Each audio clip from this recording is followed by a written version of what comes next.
All right, thank you all for joining the Tech Talk today. My name is Donna, and we are going to talk about how to accelerate your cloud migration.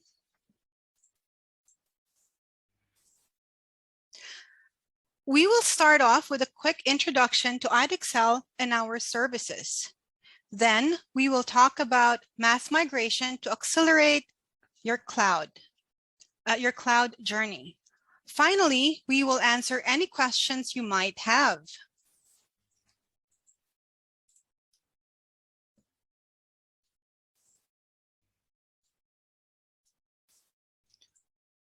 IDEXCEL is a professional services and technology solutions provider headquartered in Herndon, Virginia, with over 20 years of experience in implementing complex technologies.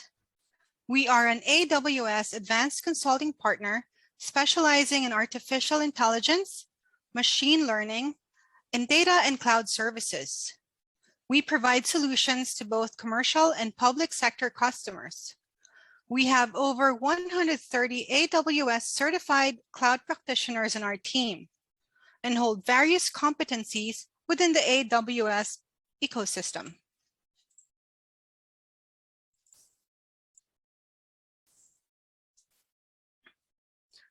IDEXCEL is focused on supporting the AWS cloud. We are an advanced AWS partner and AWS reseller. We achieved AWS competencies in migration, DevOps, financial services, and we are expecting 2 more by the end of this year. We are a recent AWS Redshift. We are recognized as a public sector partner with authorization to resell and service the AWS GovCloud. We are recognized as a public sector partner with authorization to resell and service. We are also a preferred partner for the Well-Architected Framework Program, or WAF, and Immersion Day partner.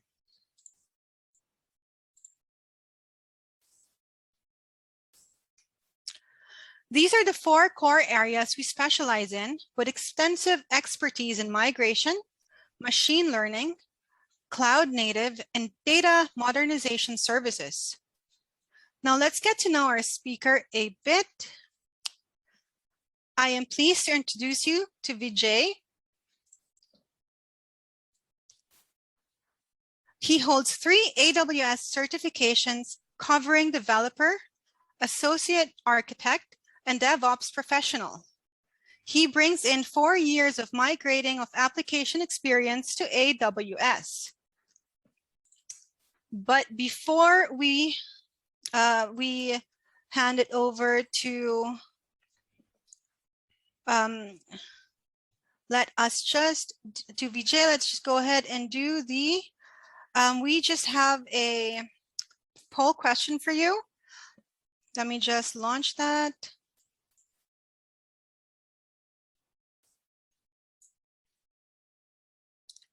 What challenges are you facing while running applications in the data center? Go ahead and make your selection.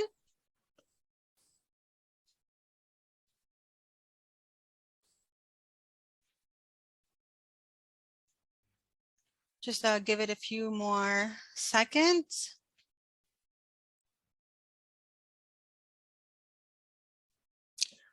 Thank you very much. Okay, a few more.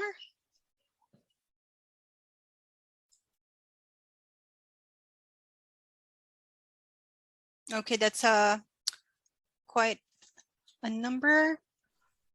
Perfect. One moment. I'm going to go ahead and stop share. I'm going to hand over the control to Vijay. Can you see my screen? Is my screen visible? Yes. Yes, we can see your screen. Yeah, thank you. Thank you, Donna, for the introduction. For next 20 to 25 minutes, I'll be taking you through migrations, how we do migration, starting with the 3-phase migration process. Then we'll understand what are the strategies that we implement during the migration, what challenges we face while migrating the application, and we'll also let you know why you want to partner with us for migrating. To start with, let me define migration. In a nutshell, migration is moving application from one environment to another. For our use case, it is typically from data center, on-premise data center to AWS cloud.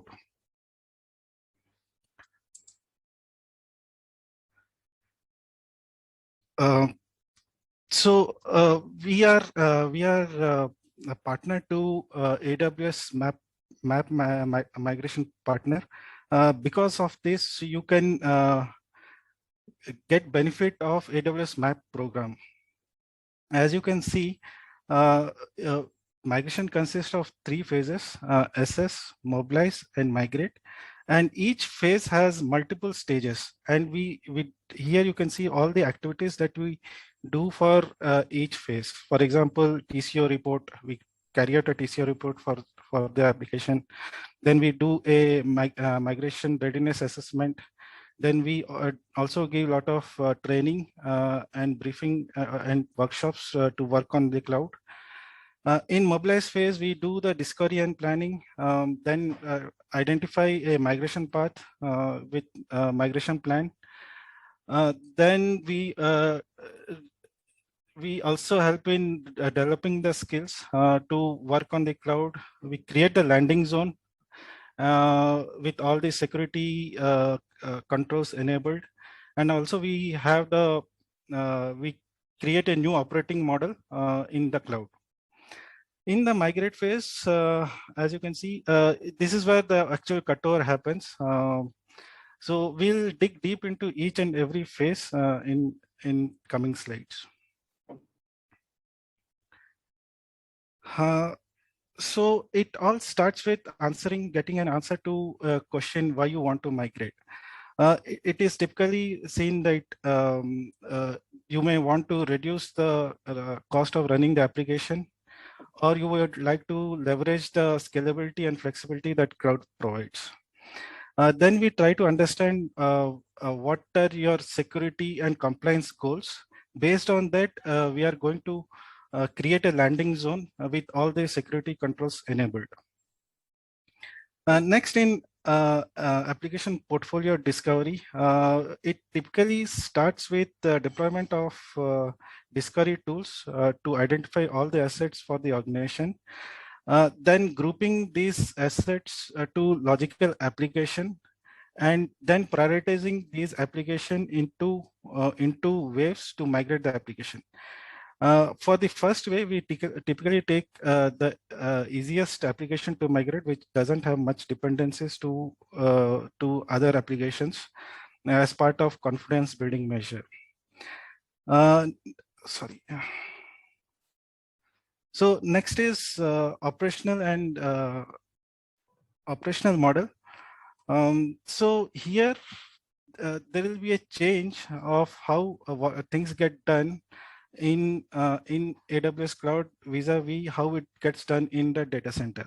For example, in data center, you will be having a jump box from where you connect to the target production server.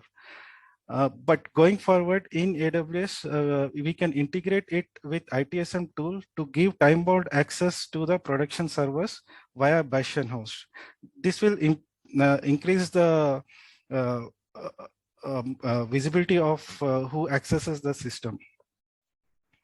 Next is, of course, there is a change in how things are getting done in the data center or in the on-prem vis-a-vis how you access the servers in AWS.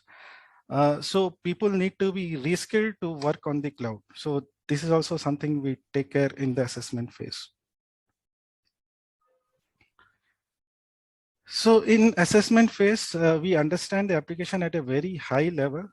In mobilize phase, we dig deeper into each application and understand it typically starts with a kickoff meeting.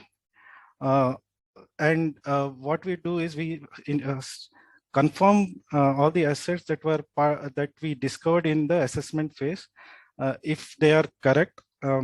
So we also identify any gaps are present in the assessment phase that we address here. We also try to understand all the application dependencies that the application may have. Based on these dependencies, we come out with a migration plan or migration strategy. I will describe more about migration strategy in the next slide. Next comes migration governance. We have to plan the migration. It starts with identifying all the resources that needs to be part of the migration. So once we identify the resource, we need to schedule the migration. Typically, it will be at a time when the workload on the systems are minimum, and it typically ends up being at the weekends or on Friday evening. Then we try to identify all the risks that migration may have, and we also come up with a mitigation plan. Then we also come up with a rollback strategy if something wrong happens with the migration. Then we create a change request for the maintenance window and communicate the maintenance window to the stakeholders or the users. Landing zone is something we can create at the end of assessment phase, or based on the requirement, we can create in the mobilize phase with all the security controls enabled for the application. Operations and people, it is an ongoing process where as and when there are new users that we identify and we migrate the application, they need to be reskilled to work on cloud. So after the portfolio discovery, one of the things that we try to identify is migration plan or migration strategy. So there are 6 migration strategies available for us. First one is rehost. It is moving the server or migrating the server as is from the on-prem data center to AWS. It is typically done using a tool like Cloud Endure or Server Migration Service, SMS. We do a block level replication without making any change to the code or anything. And it is typically the most fastest way to migrate the application. Then comes re-platform. Here we lift and do some minor changes and shift the application. For example, in the data center, they may be running their application on top of enterprise web server. Going forward in AWS, in cloud, they may choose to run the application on open source Tomcat web server. So doing this kind of process is re-platform. We also support this. Next is repurchase.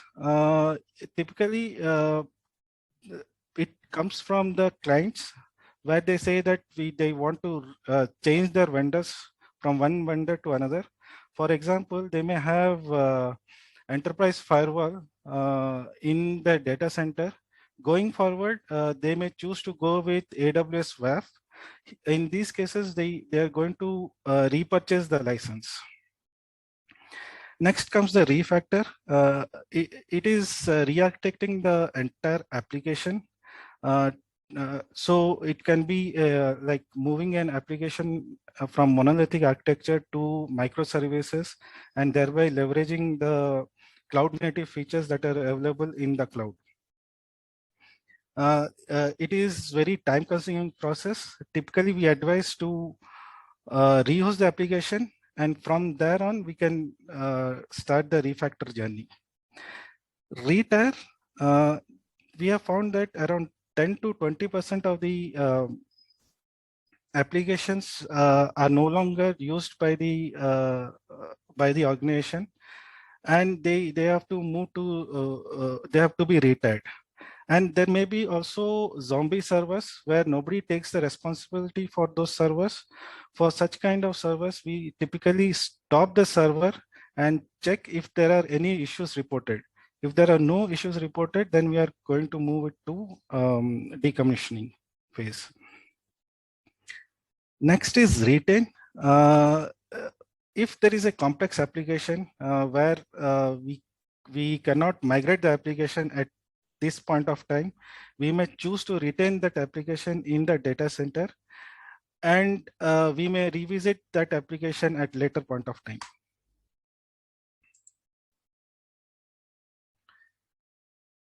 Okay, next is the migrate phase.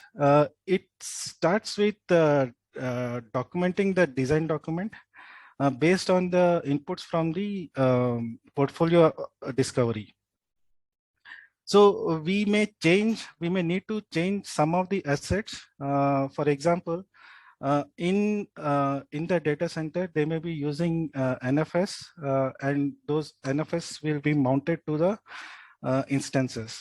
Going forward, we may choose to have EFS, and those instances needs to be mounted to the migrated instances. So those changes are reflected in the design document and sent for approval. Once we get an approval, we create those assets in the cloud in the build phase. And yeah, here we, for example, we, as stated, we create the EFS, then post migration, we mount the EFS to NFS. So creation of the EFS is happens in the build phase. Next is integrate.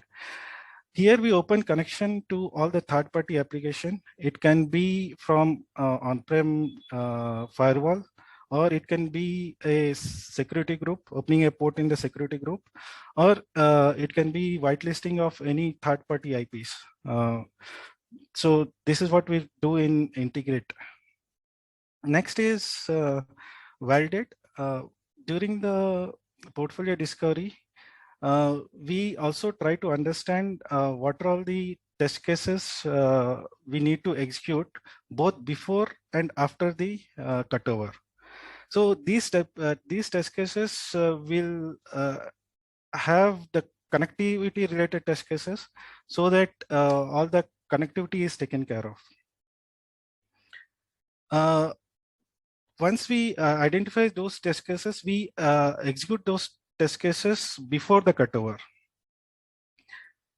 Then the cutover, it typically starts with a maintenance window where the application team, migration team, and infrastructure team come to a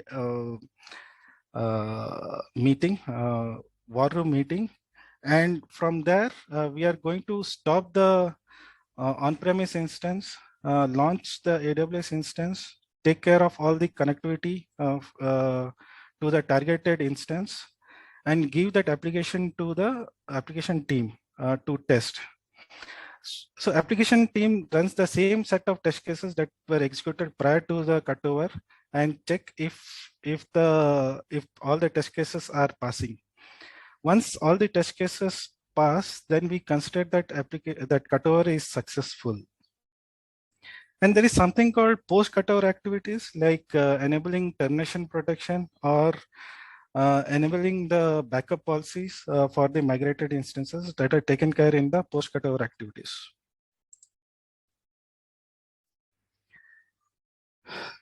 Okay, next comes the migration challenges. What we have found is there may be a product feature roadmap running parallel to the migration roadmap. So application team would have a product feature rolled out just 1 week before the migration cutover.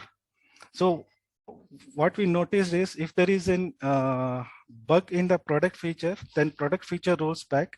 And because of this, migration needs to be postponed. And sometimes it gets postponed for a couple of months. So these issues can be addressed at the assessment phase. So we are going to guide you through these kind of challenges. Next is application team is not fully aware of the application dependencies. So we do the cutover. Then application team realizes that some of the functionality within the application is not working, or some other application is not working because of our cutover. So these test cases were not taken into account during the testing. So what we do is either we go give a live fix, or we find a workaround, or we may have to roll back this application. Uh, then comes the gathering of information. For if you see, there are 80 to 90 questions as part of discovery questionnaire, and not all the questionnaires are relevant to the application owner. They may have to communicate to different teams to get answers to all the questions, which may take a lot of time. To address this, we have come up with the Inventor Discovery tool that will fasten this process. So I'll be talking about the Inventor tool in the coming slides. Next is skill shortage. Again, it comes back to the point 2. So here the application team may not have knowledge of the application. It may typically happen if there is a legacy system and the people who develop the systems are no longer in the organization, or they would have hired a new set of contractors to maintain those applications. So we find these issues coming up, and this is still an open issue for us, how to address this. So yeah, this is a challenge for migrating the application. Next is licensing. As far as Microsoft Windows license goes, it is totally portable with the cloud license. When it comes to Red Hat Linux, we can re-register the license in the license server. But we have also found that for few of the applications, the license is bound to the hardware. So we also guide you through these kind of issues during the migration.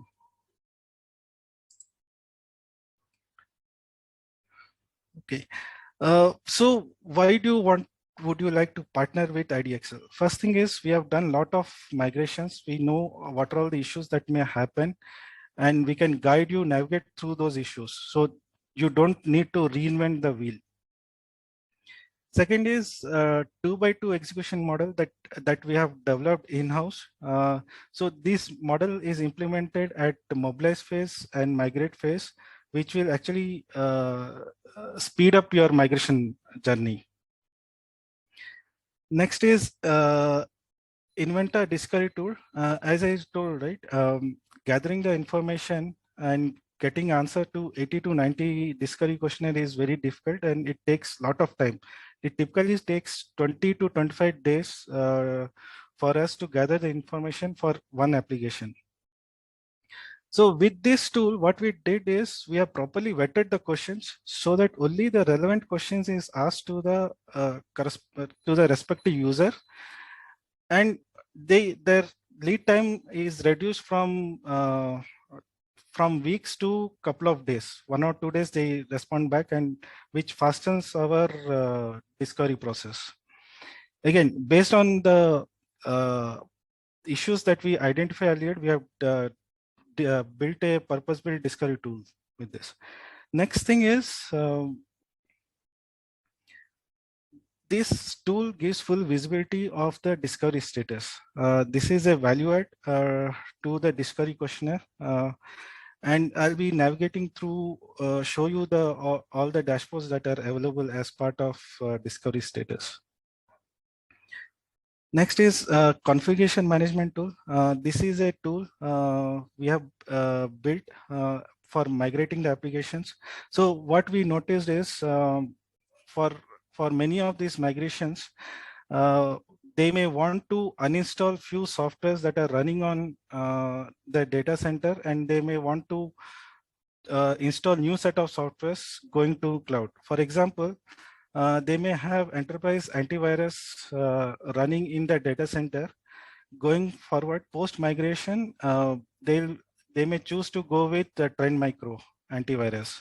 So we have come up with this tool so that it will facilitate the migration. After migration, at a single click of button, we can uninstall and install the new software. So this tool is completely configurable to your requirements. Based on your requirements, we can customize this. So this is the biggest advantage of this tool. Not only that, this tool can also be used during the assessment phase to deploying the migration hub or any third-party assessment tools. We can leverage configuration management tool to do this. And this also comes with its own dashboard, which is integrated with the AWS QuickSight. Again, I'll show a demo on that. So this is the one of the Discovery Tool dashboard. If you see, 500 servers are scoped for migration. Then we have identified 493 new servers that are yet to be scoped into an application and migration. Next is we have identified one server to be part of decommissioning, and we have identified 2 servers to be postponed to next phase. This is the second dashboard. Here you can see one of the application is been blocked. Here you get a drill down. Once you drill down, you know what is the reason that application is blocked. Based on this, stakeholders can make decision of what to do with that application. Next is if you see here, 5 of the applications discovery is completed. For 38 applications, discovery is in progress. One application it is decommissioned, and one application is moved to future wave. This is the third dashboard that we get. Suppose if you are a business owner and want to see what is the status of your discovery, then you can click on this drop down and click on your name. Here you can see all the application and what stage of discovery those applications are in. Okay, this is the configuration management dashboard. If you see here, 7 servers are migration is in progress. 3 servers migration is completed. If you see, wave 4, 7, and 8 migration has been completed, and for rest of the waves, migration is still in progress. So I'll be handing over to Donna to continue this presentation. Thank you all. Perfect. Thank you very much. Vijay, give me one moment. Let me just, before we head off to Q&A, I have one more poll for you.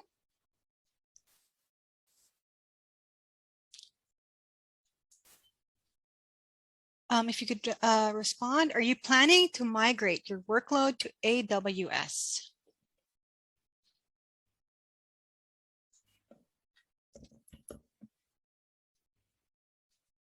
Again, I'll just give you a few more minutes, a few more seconds. Perfect. All right, well, thank you.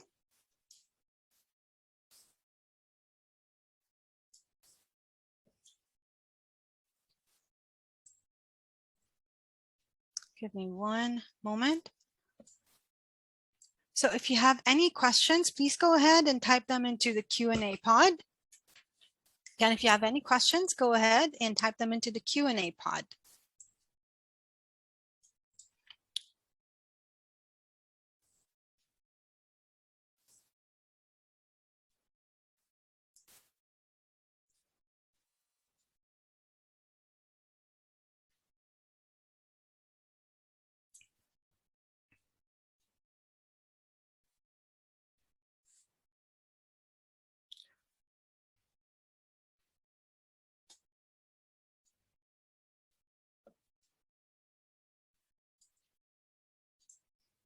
Okay, I don't see any questions at this time.